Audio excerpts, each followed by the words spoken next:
स्वास्थ्य मंत्री को विरोध कर पाणगंडा समाज।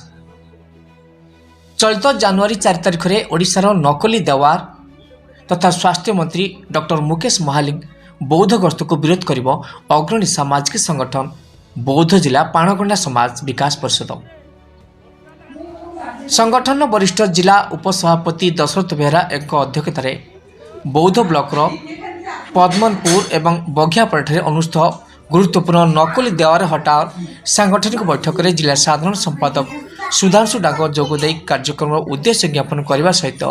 संवैधानिक अधिकार तथा विशेषकर निजर हक पर लड़े जारी रखा सकाशे मार्गदर्शन देते। डबल इंजिन सरकार स्वास्थ्य मंत्री डॉक्टर मुकेश महालिंग जालियाती तथा चंचकता करी देवार जाति प्रमाणपत्र दे शिक्षा लाभ करने सहित चाकरी करथिला बेले 2002 मसीहा पर केउट प्रमाणपत्र दे बलांगीर जिलार लोईसिंगा संरक्षित विधानसभा आसन को विधायक प्रार्थी होइछंती। जड़े व्यक्ति जालियाती करी चंचकता करी दुईटी जातिर एससी प्रमाणपत्र हाथी ओडिशार नकली देवार तथा स्वास्थ्य मंत्री डॉक्टर मुकेश महालिंग को गिरफ्त करने को बरगढ़ जिला पद्मपुर एसडीजेएम पक्षर पत्र संख्या 216/2025 रे थाना अधिकारी को निर्देश देते। आज पर्यंत जालियाती करी स्वास्थ्य मंत्री को गिरफ्त कर प्रतिवाद रे आसंता 4 तारिख में बौद्ध जिला गस्त कार्यक्रम को बौद्ध जिला पाणगंडा समाज विकास परिषद पक्षर संपूर्ण विरोध कर निष्पत्ति नहीं। बौद्धरू आबो खान को रिपोर्ट ओटीएन टीवी। जन माने आमर भूमिहीन डीहहीन अच्छन एवं आम लोक रास्ता नाइन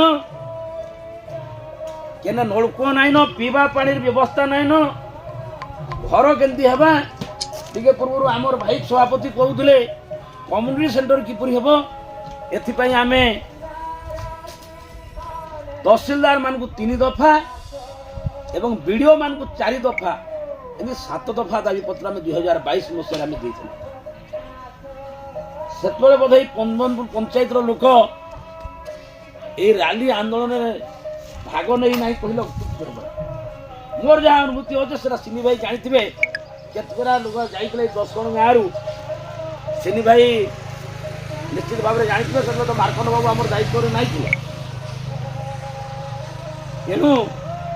आम मे मास 2022 27 तारिख दिन कंटामाल प्राय 4000 लोक रैली कर ब्लॉक ऑफिस और तहसील ऑफिस घेराव कर भूमिहीन डीहहीन को जमी जगह देवा लगी ये कहली 7 दफा दाबी पत्र आज भी शताधिक गाँव अच्छे आम लोक